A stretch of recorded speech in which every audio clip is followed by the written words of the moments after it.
miarabantsika tonga soa indray eto amin'ilay fotoana mahazatra araka ny efa nambara tamin'ny herinandro dia niandihan'ny fahen'ny cross country akadin'andrindra sady dingana fahen'ny sokajy motocross taona 2024 no atolotra anareo mpakafy sport mécanique amin'ity aniny ity fifaninanana izay no karakarainy ny Arivo Moto Club na ny IMC izany sy ny Funbike.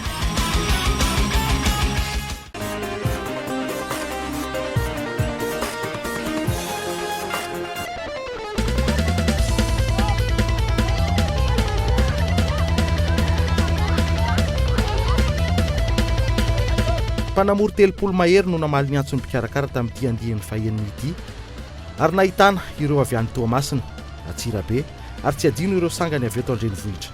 Atom-pamantaranandro ora sy 30 minitra no tsy maintsy namezan'ireo mpifaninana ity azakazaka lavitra ezaka ity amin'ny alaviran-dalana 20 kilometatra ny fiodinana iray. Teknika 100 ny tracé voafaritra ifaninanana nahitana fiampitana rano indroa, tao ihany koa ireo avoana miaka midina sady malama tsy maintsy no diavina. Roa amin'ity notontsaina teny akadin'irina ity ny enduro voasoratra tao anatin'ny calendrier championnat raha tsy ilaza ny cross country a Serbis izay natao tetsy Bevalala izay voalohany.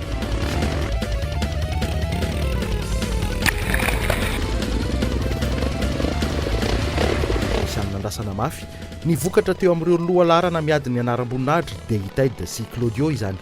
Ted izay mitana larana voalohany vonjomaika aloha hatreto arahiny Claudio. Tarika ny voalohany Ted tamin'ny fiodinana intelo ary desendra ny tsingolo Batita mafy vo teo amin'ny clavicule miezaky ny niaritra sy nanohy ihany na dia teo azy izany rehetra izany.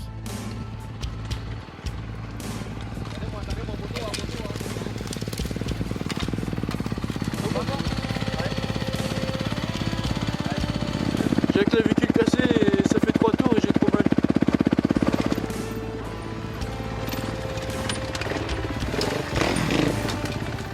Tsy androny Claudio ihany koa ity andihan'ny fahenina ity satria dia voadona ihany koa ilay ratra efa nahazo azy mialohan'ity fifaninanana ity ary dia voatery nanipy gant. Les fractures taloha ihany nietsika dia nisy hazo kely dia ça m'a freiné l'avant dia les chocs fotsiny nampetsika an'ilay fracture dia vao miho nijanona ka tsy digny. Ahoana no mety toy any amin'izay? Aloha ngamba milamina amin'ity championnat ity ka tena raha tsy misode ity agnatin'ny 2 mois dia tsy tafanohy championnat satria amin'ny septembre ny Antsirabe dia eo mahita azy.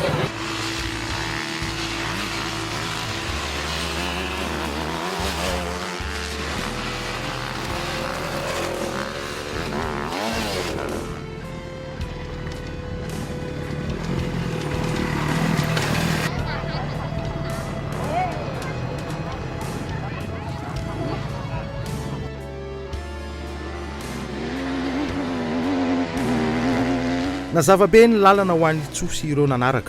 Izamola nanaraka fa tsy Ijao izay isan'ireo mpifanandrana akaiky tamin'ny Tso. Vao hitan'ity zanak'akadin'andrina ity fa nalalaka ny lalana dia maximum attaque ary lasa ny alo lalana ny Tso teo amin'ny familianan'ny Regimanta. Ary hatramin'ny farany dia tsy nisy nangelingeliny io toeran'io, tsy nivoaka ny tanàna ny ondro ho an'izay mpandresy fa nijanona tao akadin'andrina ihany. Fandresena voalohany ho an'ny Ijao ihany koa ity andihan'ny fahenina ity. Nazava ihany koa ny lalana ny akarana teo amin'ny filarana vonjomaika amin'ny championnat.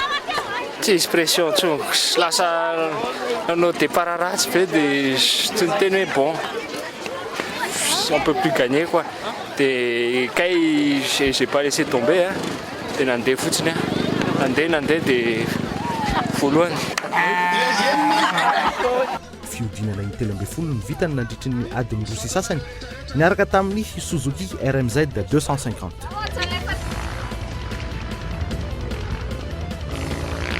Isan'ireo mpifanandrana tsy mifanalavitra tamin'ny mitondra Kawasaki KXF 250 miadatso vao hitany fa efa lasa lavitra ilay mpanamory RMZ dia tsy nanezaka intsony ny tena ny fa niady teo amin'ny fitazonana ny deuxième place ny tena nifikirany isan'ireo nifanenjika tamin'ny ady itoeran'io ilay mpanamory Honda CRF 250 dia tsy izany fa mandresy izay tonga nasika tamin'ity tampilalaovana ity rehefa tsy refiry teo amin'ny sehatry ny moto fotoana vitsivitsy zay dia izao izy nanao contre offensive izao indray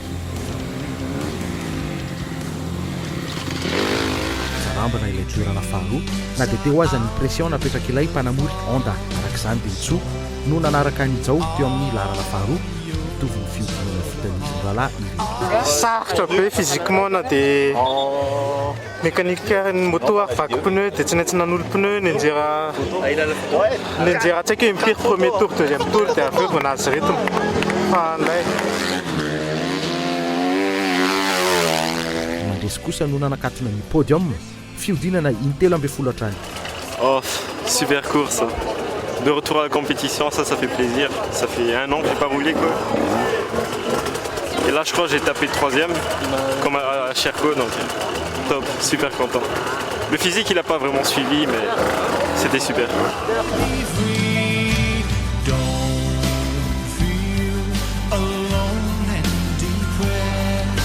raha ny enduro no resahana kely dia araka izay anarana izay dia ny endurance ny moto sy ny mpanamory no antoko ny fahombiazana amin'ny toetra raha tohitony tsy mitovy velively amin'ny cross eo ihany koa ny fahazarana sy ny fahaizana mifeny lalan-tsarotra rehetra voafaritra ao anaty fifaninanana toy ny rano ny antsana ny tanimbary sy ny sisa ary misy amin'ireo mpanamory tsy tia raha tsy enduro lazonady ny resaka eto tsy mila miritarita be fahatany fa sady milalao makatsirony tsy mila manao be fiavy ambolohany fa maka moramora arak'izay tratra na ny fianjerana azy mbola azo arenina tsara afaka makaina kely makatsirony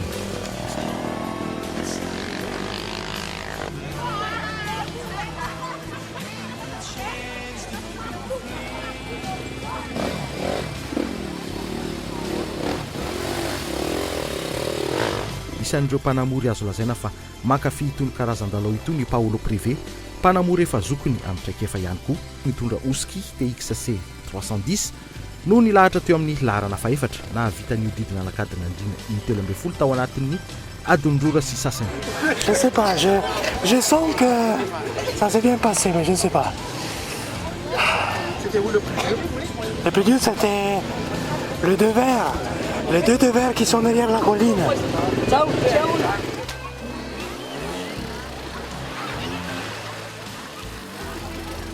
nanaraka azy teo amin'ny larana fahadimy kosa sady nanakatona ny top 5 Le Monet Christophe navita ny didina 120 ny lehilahy.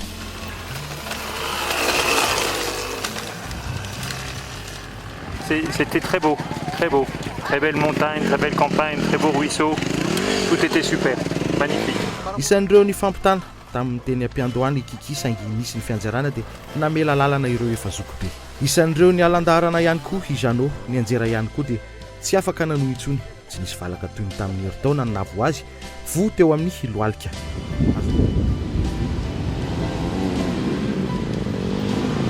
Azo lazaina fa tsy nampozina ny zava-bitany aro tamin'ity andiany fahenina ity izay ilay hoe makatsilaima fotsiny ihany izy mitoetra teo amin'ny larana fahenina taorian'ny Le Monet Cherco 300 SE minentin'ny nanivatsiva ireo sedra rehetra fiodinana 120 tao anatin'ny adin-drosy sasany no fitany. Ohatran'ny akadina andrina foana isan-taona dia mahafinaritra be le tracé tsy dia misy vaovao loatra difficulté nefa mbola mitovy ihany. Ny avantage ko angamba tsy dia taitaitra be tamin'ny voalohany dia nahazo rythme dia garder an'ilay rythme. Moa koa ilay moto koatra misy pilotage automatique zany dia ohatran'ny mandeha azy fotsiny.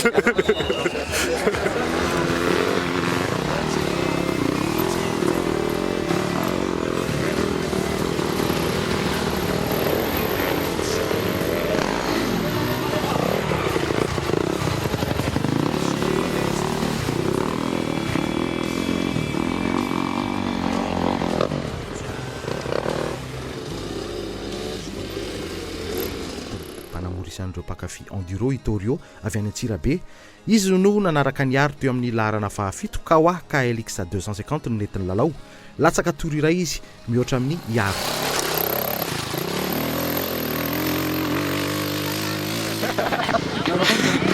Un peu dur mais ça va. Comme première course, c'est bon quoi.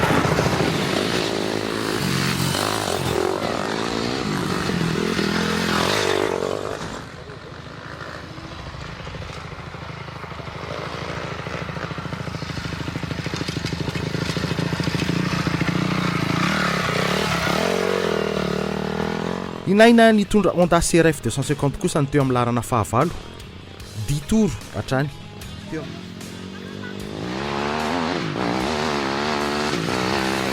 mahafinaritra be fa hitany any le fotoana tsy nanao moto dia piste koa teknika be zay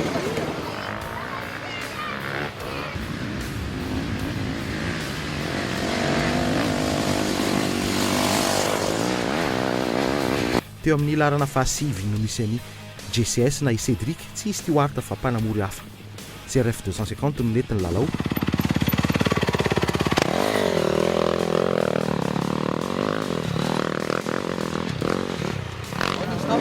Ah, c'était bien, ça fait un an que j'ai pas roulé et c'était la reprise mais je pense que j'ai assuré, ouais. C'était vraiment sympa.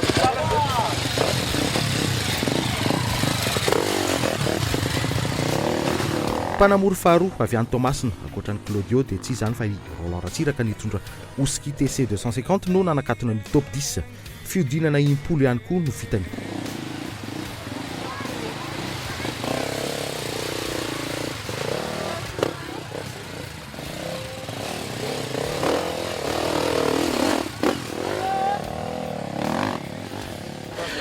sarotro no tamin'ny herintaona fa izy aloha mahafinaritra misy le fidinana azy misy olona be dia be menjera zany dia voatery miandry ianao hoe afaka le olona na hoe miala amin'ilay lalana zay aloha voalohany dia indray mandeha ny enjera atao fa sisan'izay nandalo tsara mihitsy zay dia ary anaty rano ary moa be dia be koa menjera fa tsy nenjera mihitsy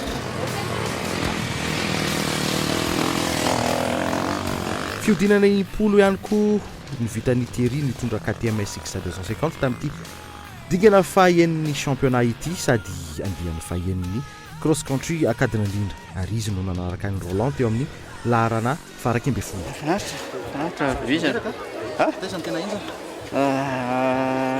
le montée be ratsy ao anaty tetesana dia le montée be orinana io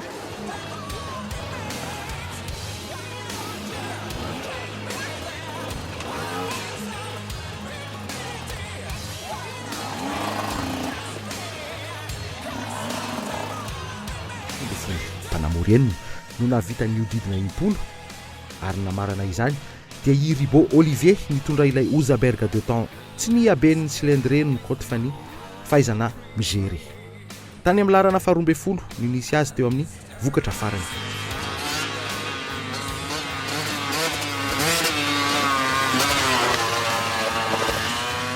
J'étais sage. Hein, j'ai dit, je vais pas me foutre la gueule dans l'eau pour une fois.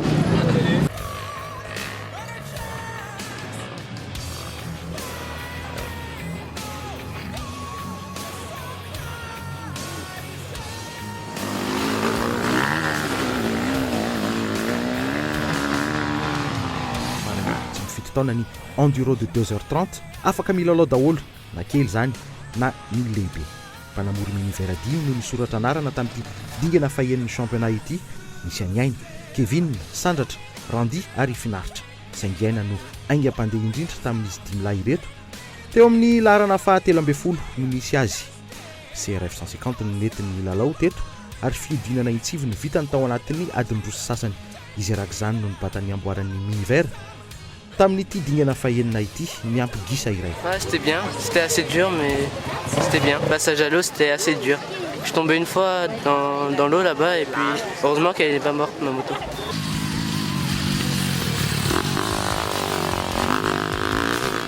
Mpanamory avy any Antsirabe kosa no nanaraka ity mpanamory minivera ity teo amin'ny larana faefatra amby folo tsy izy izany fa i Léon mitondra Husky Varna TC 250.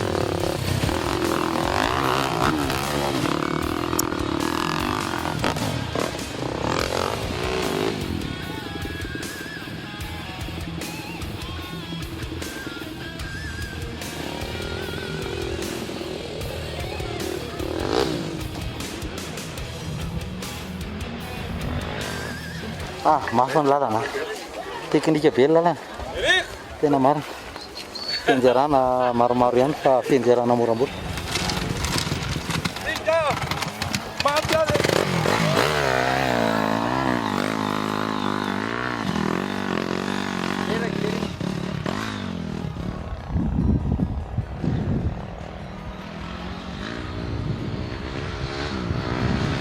Kokoriko iza lay bandy rehefa mitaky ny avizanana dia na ny zavatra tokony ety aza dia tsy mety tampoka raha saika teo alohan'ny aina ity mpanamory CRF 250 ity dia nisolifatra teo ampiakarana malama ary dia mbola voatsindry miazo ihany koa ny tanany vokatra farany rehefa avy nakaina 15e place teo alohan'ny Arthur nitondra Yamaha YZF 450 nanao erreur be da be trop belle erreur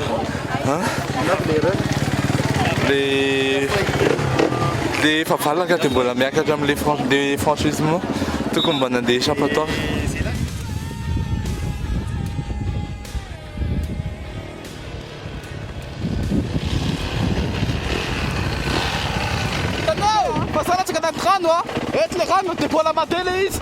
valeriny sasany rehefa mirobo-drano fa raha mikatso eo koa dia eo koa ny raisina.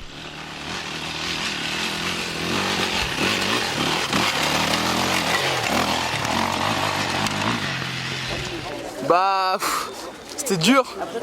Les 5 premières minutes, j'ai pas fait 5 minutes, je suis tombé dans l'eau, j'avais de l'eau jusqu'à la selle. Je croyais que j'allais pouvoir partir, mais finalement j'ai réussi à repartir. Mon père est venu m'aider, merci beaucoup.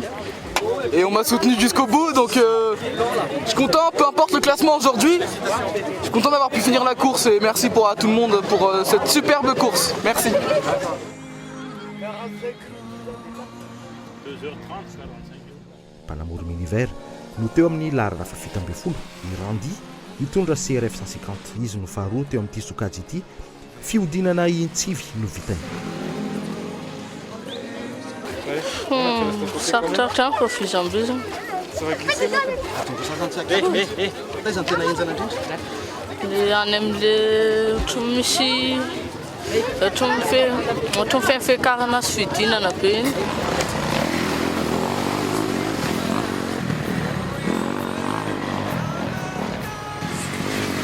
Rehefa mahasaky ny boakely dia mahasaky ihany koa ny andriambavilanitra lala avy any Antsirabe ilay andriambavilanitra tokana ny ainga tamin'ity andihan'ny fahenina ity ka hoaka XF 250 no netiny ny lalao izy no nanaraka ilay mpanamory Miniver teo amin'ny larana fa 20.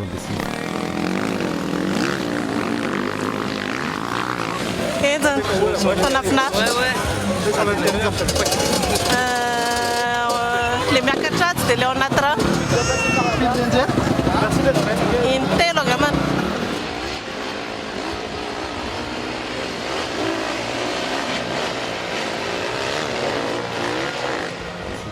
Mbola Miniver ihany no nanaraka teo amin'ny larana fa 7 dia finaritra nitondra YZ 85 izy no nanakatona ny podium ny teo amin'ny Miniver ary nahavita ny odidina imbaly.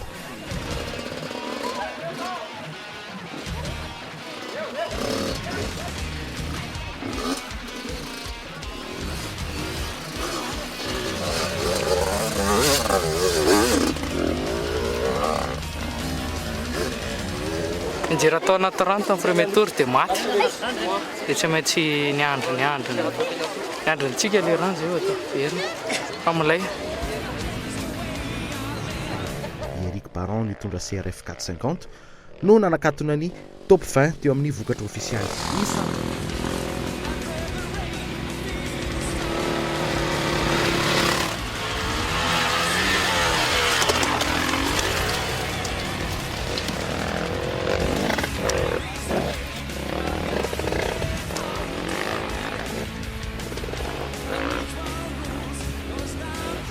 Isandratra nitondra KTM XX 125 2 temps no nanaraka ny Baron teo amin'ny larana fa 20.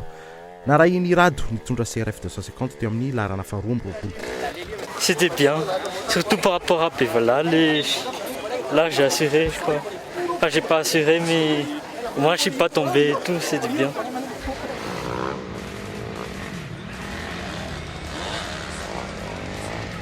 Zay ndray vao hita ity mpanamory ity isan'ireo sangany teo amin'ny moto tamin'ny zany fotoana zany.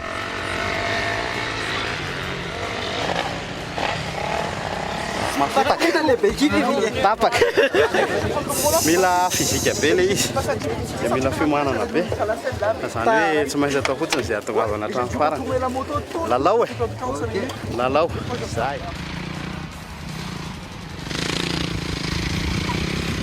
Lakaka kosany teo amin'ny larana fahatelo amby roapolo izy no namarana ny listra teo amin'ireo mpanamorona vita ny didina imbalo tamin'ity dingana fa eniny championnat ity. CRF 250 ny netiny lalao.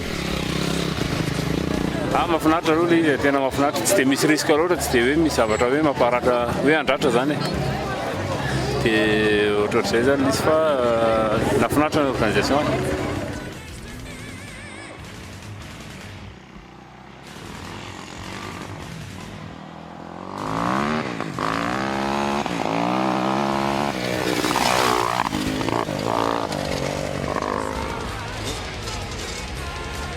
Izy ny Rony mpanamory azo atao hoe vaovao ihany fa tsy vaovao kosa eo amin'ny moto amin'ny akapobeny. Taraiky tao anaty sapin fa tafavoaka ihany izy ny teo amin'ny larana fa 420 Kawasaki KXF 250 ny moto.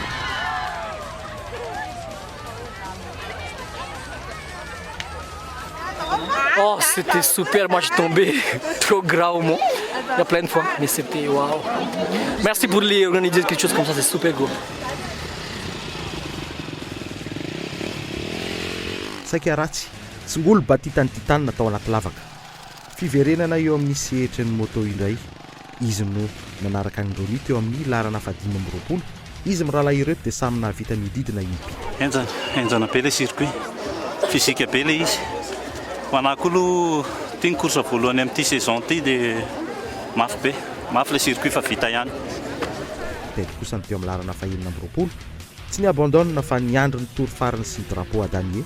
Fiodinana ny enina ny vitany, mialohan'ny nijanonany, niandry ny ora farany. C'était insupportable, je pouvais pas finir la course. Donc je m'aligne et je passe le drapeau à damier pour pouvoir finir la course.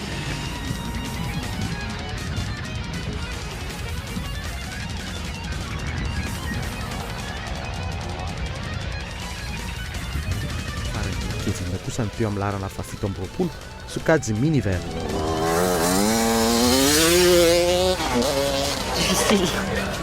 Sany nitondra CRF 250 no nanaraka azy teo amin'ny larana fa 720 narahiny Claudio izay namarana ny listra.